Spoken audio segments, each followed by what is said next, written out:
my name is Andreas Krohn. Work with a consulting company called Dopter. We're specializing in APIs and open data. And we're one of the co-founders of Nordic APIs together with Travis and his company, Tubo Technologies. And I want to talk about how APIs disrupt industries, disrupt business models, and what you can do to actually adapt to this. Everybody standing in the back, there's plenty of seats scattered around if you want to sit down. So let me start with something that might not be the most uplifting ever. Technology evolves faster than our ability to adapt, by Brian Solis. This is true. I can just look at my own family. I have a daughter who used an iPad first time when she was, I don't know, one and a half or something. She had used an iPad once, and after that she was annoyed with the TV because you couldn't swipe things. At the same time, older relatives cannot work in iPad. And that's just very, very hands-on, practical example of that technology evolves quicker than our ability to adapt. And that's not just us as people, it's also organizations, companies, governments, and so forth. And it's important to keep this in mind because adapting is difficult. But unless you do it, there's only one consequence in the long run. So we need to try. And APIs makes this quite possible to be quite adaptable and adapt to new requirements. So with that happy introduction, let's talk about some examples of disruption. Reading about disruption, I keep on finding one industry that's claimed to be undisruptible, and that's the hotel industry. But think of Airbnb that lets you rent out your room or your house to people coming to Stockholm or to wherever to stay. That means that the hotel industry is also disruptible. Airbnb might not change the whole industry, but it definitely has an impact. Some other good examples of old dragons that you thought never could be moved. Blockbuster, huge company. 2004, they had 9,000 stores, not in Sweden, but plenty in many other countries. They have 60,000 employees. VHS, DVDs, I don't know if they started in time to have Betamax as well. They were huge. We had our own chains here in Sweden renting out DVDs and VHS, and there are not many left, and they mostly sell candy today. They were seen as the dominating player. You could never move these guys. However, there are some companies that have done that, of course with the help of technological change, not only by themselves. But compare that to where Netflix is today. I don't know how many people in here use Netflix. I definitely use it way too much every day. In the US, they are responsible for 28% of the internet traffic during peak times. 28%, one company. That's a lot of bits. That's one company. That's today's equivalent of having 9,000 stores. This is the dominating player. There's other streaming HBOs trying here in Sweden and in the Nordics. Amazon has some streaming too, and I think Amazon is responsible for, 1.5% or something like that of the peak traffic. Don't quote me on that number. But this is a huge change. Technology has made this possible. One company is gone, another one is rising to the top. They have an API, Netflix. They handle 2 billion API requests a day. That is an impressive number. But it's important to think that they don't have a public API, so anybody cannot use this API. This is only for them. So they made their own services, listing movies, streaming movies, listing TV series, and so forth, available to themselves when they want to build apps on mobiles, on Apple TV, on Samsung TV, on Xbox, and so forth. They can quickly make a new app for a new platform because all they do is the small part that's actually on that device, on that platform. They don't do the whole system. They already packaged their system. They can easily access the data from it using their API. 2 billion API requests a day. That is the reason why they can have 28% of the peak internet traffic in the US. And that shows that APIs don't only need to be publicly available to every developer everywhere to be efficient. It can be something that's just internal to one company, and it has a lot of value still. So we're going to talk a lot about APIs today. Most of the examples, I suspect, are going to be from public APIs that anybody can use to build an iPhone app or whatever they want. But there's a lot of value of doing an API only internally in a company, between departments, for example. Talking about just doing things between departments, Amazon is the second example. They require all communication between departments to be done via API when it comes to sending data back and forth, which have made them prepare for a world where APIs are required. And you think about Amazon, well, they sell books. A couple of weeks ago, I was in San Francisco on a conference for the first time in about 8 years, and I saw a huge difference. Last time I was there, I'm a book nerd, I could go to gigantomongous bookstores, big as blocks, basically. This time, I found one in downtown San Francisco. One small one on a back street, and it was quite dusty inside, so I don't think they had a lot of business. Amazon disrupted that business. But I don't think that's the biggest disruption they are responsible for. It's not just the book industry they destroyed, or disrupted, depending on what, what angle you have on the problem. They also disrupted, say, IBM. And IBM, in this case, they're representing server manufacturers. We have HP, we have Dell, we have many others that actually did hardware servers that you put in a rack, and you have a big server room that was way too cold for the poor technicians that had to handle it. That's how I started my career. It was very cold, I can tell you. And Amazon today provides the same services as this hardware did via APIs. If you want a new server today, don't go out and buy one.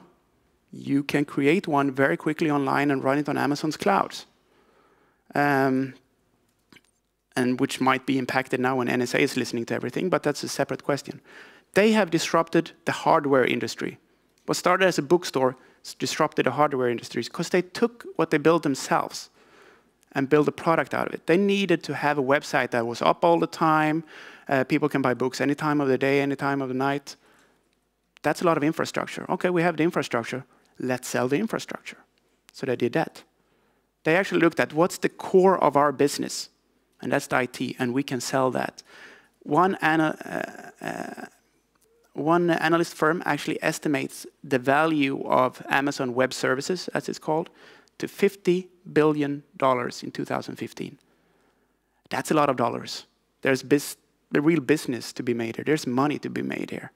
And I can promise you that almost every big website you use during the day, they run on Amazon in one capacity or the other.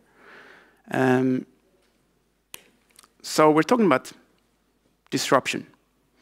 Amazon definitely is responsible for some disruption. Netflix as well.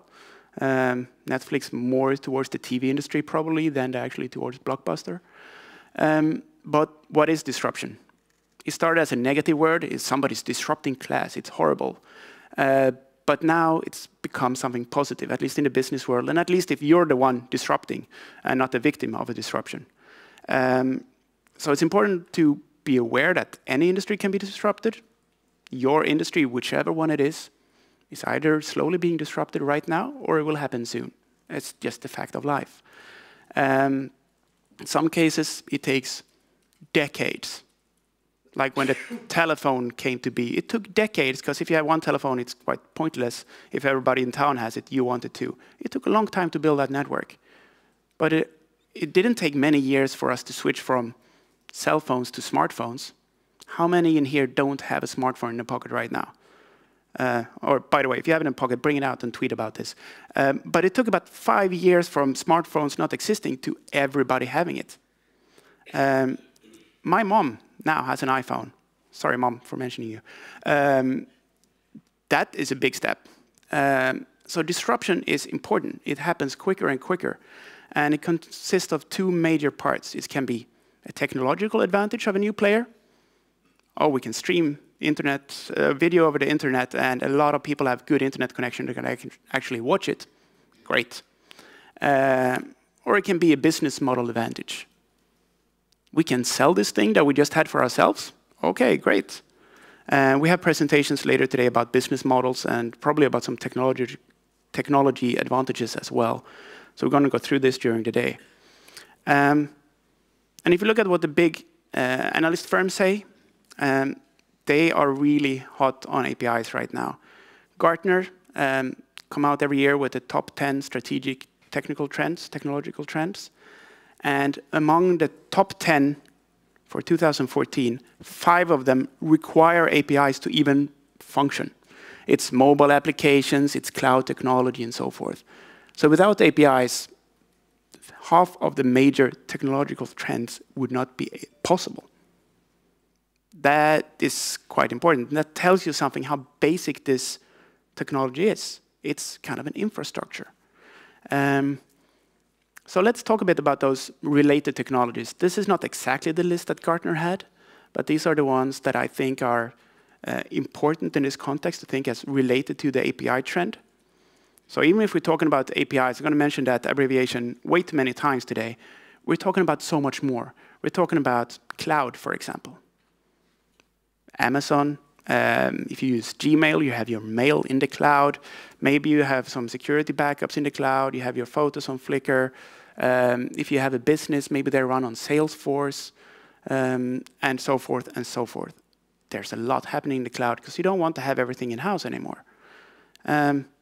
Amazon is a perfect example of a major cloud player. And that's a strong trend in its own.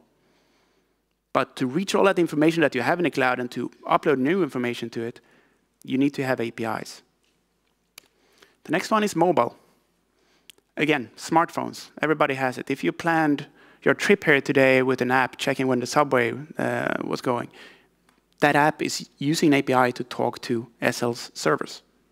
If you check the weather, that weather app is using an API to connect to server somewhere with this information. If your company has an iPhone app, I guarantee there's an API, so you probably already have an API. And if you do, you should be aware of that. It's very, very easy to see how that API works and for somebody to use it even if they're not inside your company. There's APIs everywhere. It's just expected. Apple is a major player in this space with the iPhone and the half a billion apps or whatever there is on the App Store right now. Most of those use APIs. Another strong trend is the Internet of Things that I just learned is supposed to be called the Internet of Everything now. You have Internet-enabled devices everywhere. Maybe I have a counter here that counts my steps and makes me feel bad every night when I check how long I haven't walked. You will have an Internet-enabled car soon if you don't have it already. Everything will be Internet-enabled somehow. And a great example is Philips. They have Internet-enabled light bulbs, where you can, over the Internet, you're maybe an iPhone app, or you can write some own program that does this, can change color, switch on and off, and so forth. Maybe you want to time it so when you watch the big blue on the big screen, everything turns blue, and if you see some horror movie, everything turns red. I don't know what your particular taste is, but the important thing is that you have light bulbs that are Internet-enabled. Those are accessible again via APIs. Social media, Twitter, Facebook, LinkedIn, and so forth. Those all have APIs, and a major example is Facebook. They wouldn't be where they are today without an API. Every time you see a login with your Facebook ID on a website, they're using an API. Every time there's a share this with button, you can claim there's an API. Every time you use an application that somehow imports your friends from Twitter or LinkedIn or wherever it is to find connections, they're using APIs. They're using a lot of people to build apps and market their content and their presence. Because Facebook and everybody else, they want to own your identity online. And key of owning your identity is to be everywhere. Quantified self. As I mentioned, I have a Fitbit in my pocket measuring number of steps. You can have bracelets measuring how many calories you burn and how far you ride your bike. And you can have apps measuring how well you sleep, so forth, so forth. There's a lot of talk about quantified self, lots of statistic data about yourself. Again, needs to have APIs, and Fitbit is a great example of that. And lastly, open data. There was a whole day about it yesterday. Open data kind of means open government data, even if that's not the exact definition. So free accessibility to government data. We paid it as taxpayers already. We want to use it. Great example is what the Swedish Parliament is doing. You can get a lot of information about Swedish Parliament via an API.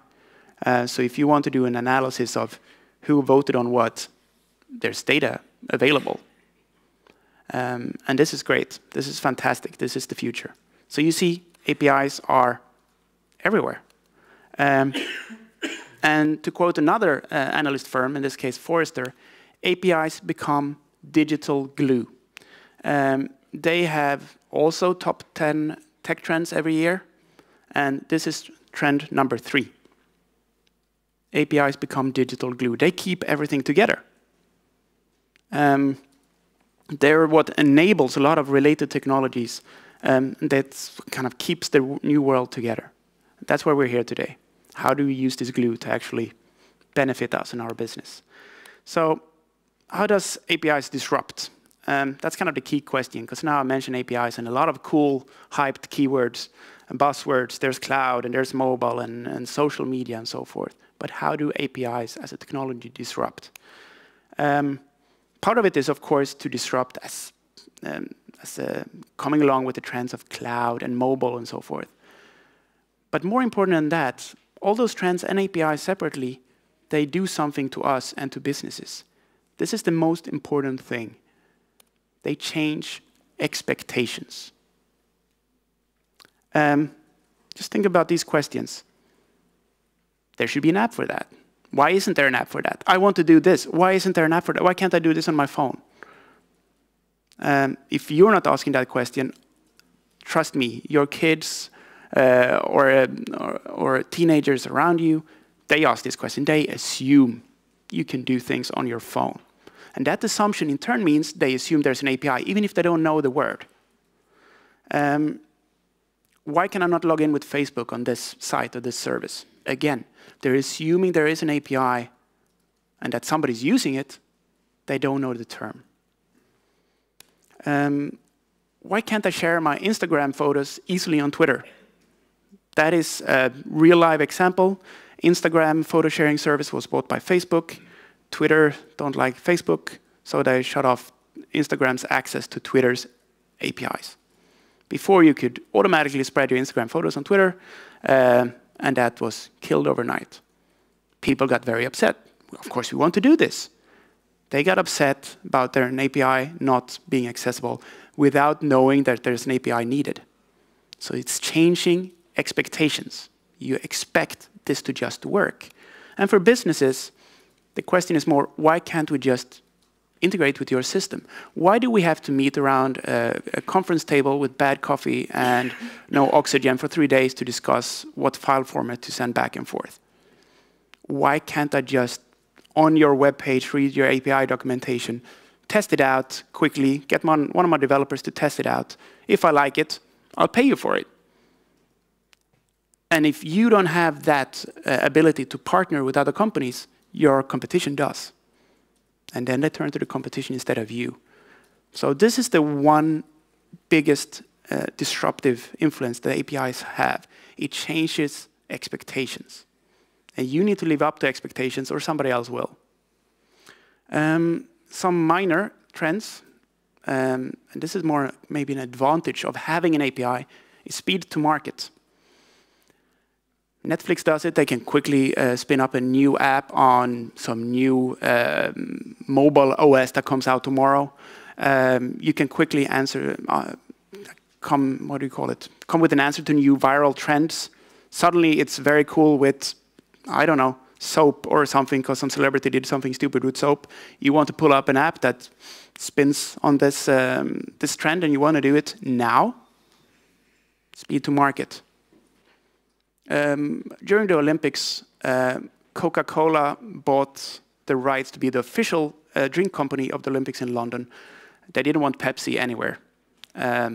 So they used an API, several APIs actually, to build iPhone apps for their employees to take photo of any Pepsi deliveries they saw. was uploaded to a server, tagged with time, geographic location, blah, blah, blah, blah, blah. And that way they could hunt down those horrible offenders that provides Pepsi drinks. This is speed to market. This is not something that you want to spend years doing. You want to do it now. Absolut does this with different drinks, for example, vodka-based drinks. They want to be able to do something now. So they already built the infrastructure that enables this. Leverage. Nothing is too big to fail or too small to succeed. That's again another Brian Solis quote, the same guy as I quoted the first slide. A small guy can, with APIs, do as much as a big company today. You can buy server capacity on Amazon. You can use lots of other, maybe Facebook's API to get some social aspect into your app and so forth. There's APIs for everything. A small guy can do as much, and sometimes even more, because they're more agile and quicker than a big company. It's killing silos. Data no longer lives in a protected little silo where you can buy paper copies of this data. Data is mixed, remixed, analyzed, combined everywhere. And it's harder and harder to keep this data siloed. So if you're today making a living of selling siloed data that nobody else have access to, you probably need to start rethinking that, because people will have access to this data even if you don't want to, somehow, from some other source, or maybe several other sources that they can combine themselves. Productize the core, just as Amazon did. What was the core of a business? It's not really selling a book. It's being a platform for e-commerce, and having that platform, we need IT, and why don't we sell IT? So it's both productize the core and kind of sell your side product. So think about what you're doing that you could probably charge for if you package it a bit differently. Maybe instead of you delivering a portal where people come and do services, you rethink and say that we don't actually deliver the portal, but that's not the core of our business. The core of our business is delivering the data in that portal. And if somebody else wants to build another website or iPhone app or whatever on our data, so people don't come to our portal, but they use our data, we can still charge for it, can still make money. Why not? So productize the core of your business. So how do you adapt? How do you survive this? There's several steps. The most important one is educate. Educate, educate, educate. I'm so glad to see so many people here today, because it's important that this is not an IT issue. Marketing needs to know about this. CEOs needs to know about this. Sales needs to know about this. What is an API and how can it impact us? And why is it not the most horrible thing ever, which is the natural reaction if you hear some new technical trend that, no, we don't want that. It's not what we did yesterday. So educate, talk to people about this. It cannot be IT only. If an API project is IT only, it's bound to fail. It needs to have connections to bigger part of the organization. Otherwise, there will be no budget, and people will fight the project, and you will not succeed. Start. Publish something. It might not be technically perfect. It might not be what you actually aim to do in the long run, but start publishing to learn the process of what's actually involved in doing this. It might be internal. It might just be for yourselves, for your iPhone app or whatever it is. It might be just for a few partners, or it might be for everyone. But start. Start to learn what's required. Start to learn to, and as a part of educating your organization about this, you need to get started. And always, when you do this, design it based on external requirements. Even if you do it just internal, think about what would somebody that used this from outside the organization actually need. Because then, if you want to publish it later to partners or publicly, you're prepared. Discuss, talk about it. Of course, among yourselves, but to the people using the data, most importantly. You don't know what they want until they tell you. They won't tell you until you have something to show them, and they will say, oh, not that. Talk to them.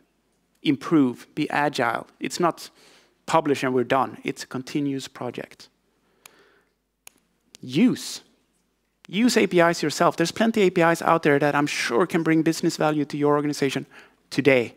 It's not just about publishing, it's about using. And by using, you're also getting used to the idea of what's needed to be part of this ecosystem. So this is absolutely critical, that you're aware of what's out there. If nothing else, be aware what your competition is doing. Play with their APIs. See what they're doing wrong, and you can do it better. Experiment. Maybe you get all your developers and business people together one Friday, and you just make some product that's not really viable in business, but you're playing around, experimenting. What can we do with our data? Can we combine it with this other data source that's public over here with some open data from some government agency, from Naturvårdsverket or something? Or can we take data from Facebook and combine it with what we have? What can we do? Experiment and play with it. It's very useful, and it's quite fun too. And it's a good way to get different parts of the organization to talk to each other. So, APIs become digital glue. It's what keeps so many things together. It's what enables so many technologies, many of which I'm sure you're already using. And it's also what's becoming a glue in a lot of businesses. Partnerships done via APIs, for example. New business opportunities. Leaner organizations that can act quicker to new trends.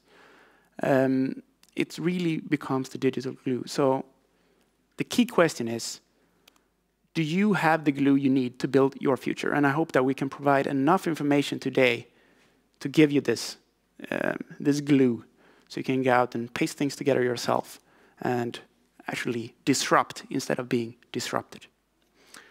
I think I actually have a few minutes for questions, if anybody have that. Otherwise, grab me in the break and I'm happy to talk to you. Okay, thank you very much.